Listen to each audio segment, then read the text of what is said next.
Polycystic ovarian disease reproductive system से related disease है, जिसको आप ऐसे समझ सकते हैं कि अंडाशय में ढेर सारा गांठ हो जाना, जिसके वजह से एग का प्रॉपर प्रोडक्शन नहीं होना, अंडे का प्रॉपर प्रोडक्शन नहीं होना, और प्रोडक्शन जो होता है वो अनियमित होता है जी।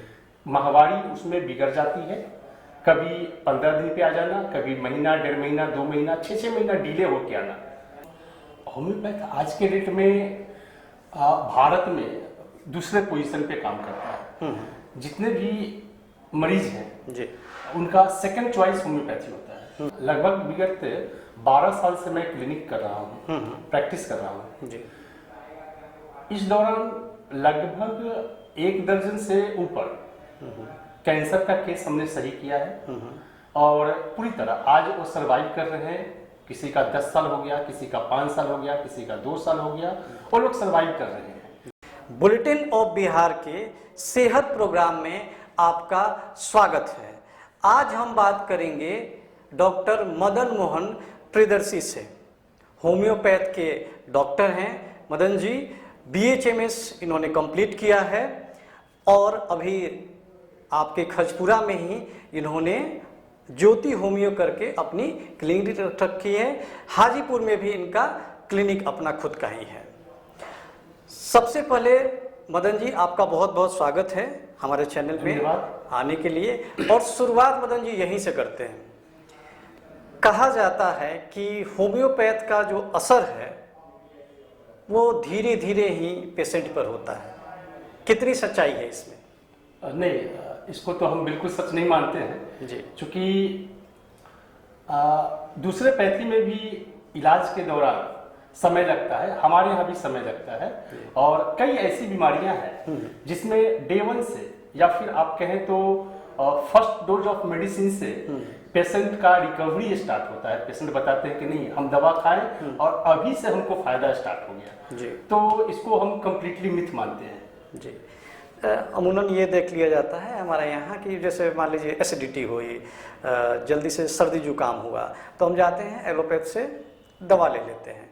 आपने बताया कि ठीक है, होम्योपैथ का कंट्रीब्यूशन इतना है, और दवाइयाँ जो है और भी एलोपैथ हो या चाहे आयुर्वेद हो चाहे होम्योपैथिक, कुछ कुछ बीमारियाँ में देरी से सुनती हैं, लेकिन होम्योपैथ का कितना कंट्रीब्यूशन है अगर माना जाए तो? होम्योपैथ आज के डेट में भारत में दूसरे पोजीशन पे काम करता है। जितने भी मरीज हैं जी, उनका सेकंड चॉइस होम्योपैथी होता है। फर्स्ट चॉइस ठीक है, दूसरी पैथी है, बावजूद इसके कि सेकंड जब चॉइस उनका आता है तो वो सिर्फ होम्योपैथ डॉक्टर के यहाँ जाना पसंद करते हैं। इसलिए होम्योपैथ सिर्फ भारत में ही नहीं, अपितु संसार के लगभग 115-20 कंट्री में सेकंड पोजीशन पे काम कर रहा है जी। और काफी अच्छा ग्रोथ है होम्योपैथ डॉक्टर का, होम्योपैथी का।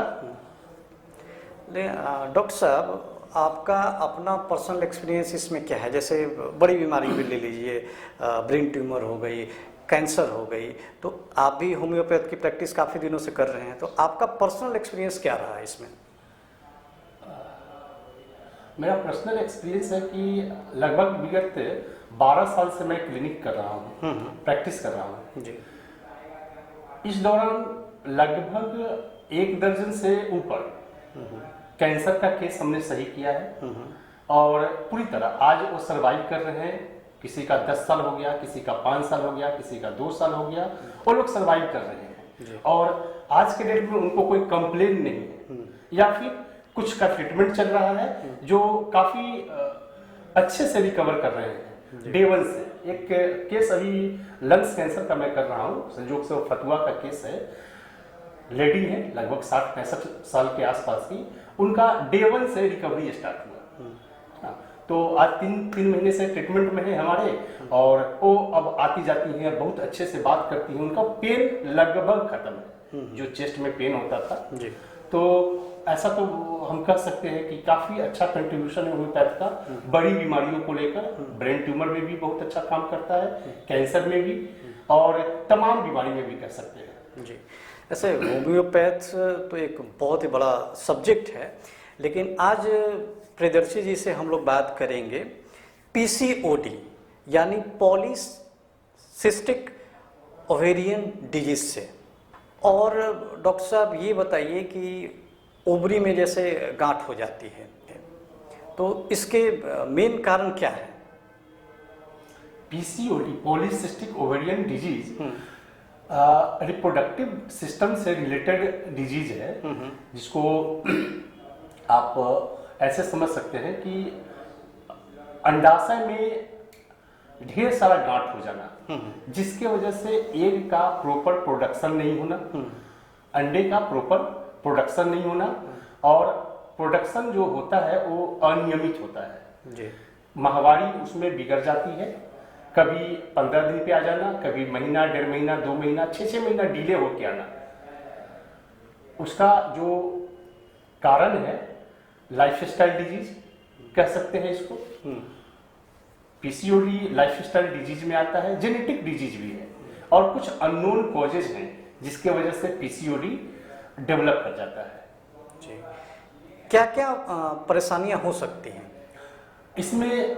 जैसा कि मैं बताया अभी, महीना का डिले हो जाना, अनियमित हो जाना, कुछ केसेज में 15 दिन डिले हो जाना, कई केसेज हैं जिसमें 6 महीना तक महीना नहीं होना।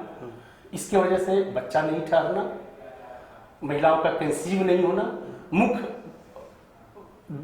परेशानी है। जी, तो इसमें क्या क्या प्रिकॉशन लिया जा सकता है? प्रिकॉशन सबसे पहले तो जंक फूड महिलाएं छोड़ें, है ना, चूंकि सिर्फ ये महिला को होने वाली परेशानी है, तो जंक फूड छोड़ना है। कॉफ़ी, कोल्ड ड्रिंक्स का यूज कम करना है। गांठ हो गया है बॉडी में, ओवरी में, तो जितना भी तरह का कोल्ड फूड है उसको सबसे पहले छोड़ना है, और एक्टिविटी अपना बढ़ा देना है। पहले ये बीमारी बहुत कम थी, लेकिन आज के डेट में जब हम लोग के यहाँ लड़कियाँ या फिर महिलाएं आती हैं तो 6 पेशेंट में 1 पेशेंट पीसीओडी का होता है।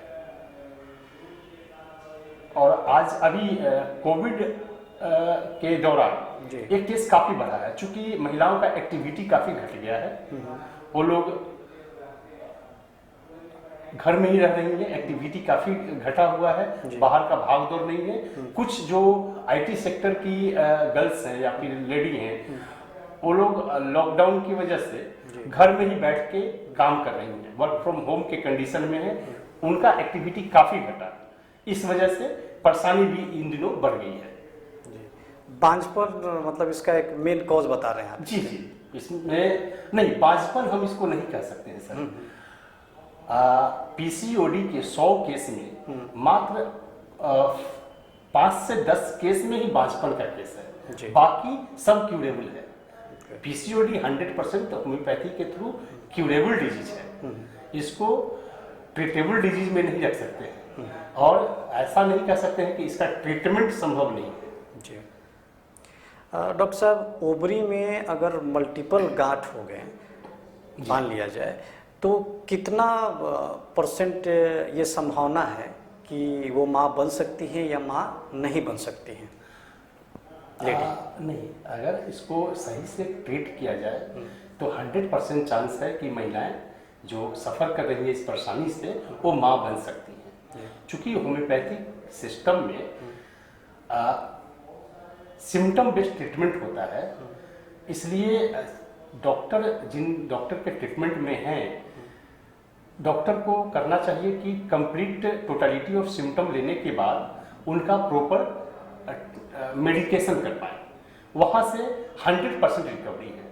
इसको ऐसे नहीं कह सकते हैं कि हाँ 1-2% रिकवरी है या फिर कम ज़्यादा है, 100% रिकवरी है। और लगभग 100 केसेज में 5-10% केस थोड़ा सा टाइम लेता है, बाकी जो 90% केसेस हैं वो बहुत जल्दी क्योर होता है। क्या ऐसा भी कहा जा सकता है कि ये जेनेटिक भी हो सकता है? थोड़ा बहुत कह सकते हैं कि जेनेटिक है, अदरवाइज इसको लाइफस्टाइल डिजीज में रखना ज़्यादा बेहतर है। जी, आपका इतने दिनों के प्रैक्टिस में ज़्यादा गांठ हो गया हो किसी महिला को ओवरी में, तो उसमें कितना टाइम लगा और उस जल्दी से मतलब रिजॉल्व कैसे हुआ वो? कुछ केसेज में तो काफ़ी कम समय में रिकवरी हुआ, कुछ केसेज में टाइम लगता है, इससे इनकार नहीं कर सकते हैं। डिपेंड करता है कि उनका अब भी लाइफ स्टाइल कैसा है, जी डिजीज को लेकर वो कितना सतर्क हैं। अगर योगा करती हैं, भाग दौड़ है उनका, एक्सरसाइज है, जी तो इसको थोड़ा सा जल्दी रिकवर किया जा सकता है। जी। ये थे डॉक्टर मदन मोहन प्रियदर्शी जी। मदन मोहन प्रियदर्शी जी से हमने आज होम्योपैथ के एक टॉपिक पीसीओडी पर बात किया। ओवरी में गांठ हो जाए तो उसका भी सॉल्यूशन है। डॉक्टर साहब का क्लिनिक यहीं पर है, पटना में ही, आपके खसपुरा में। आप डॉक्टर साहब से किसी भी बारे में सलाह ले सकते हैं, ये आपको सलाह देंगे। और डॉक्टर साहब, आपका बुलेटिन ऑफ बिहार में आने के लिए और हमसे बात करने के लिए हमारे बहुत सारे व्यूअर्स, मुझे आशा है कि इस प्रोग्राम को बहुत पसंद करेंगे। और आपका हमारे स्टूडियो में आने के लिए बहुत बहुत धन्यवाद। Thank you very much sir. धन्यवाद। और नेक्स्ट एपिसोड में डॉक्टर मदन मोहन प्रियदर्शी से हम बात करेंगे होम्योपैथ के एक अलग टॉपिक पर। तब तक के लिए धन्यवाद। Thank you doctor sir.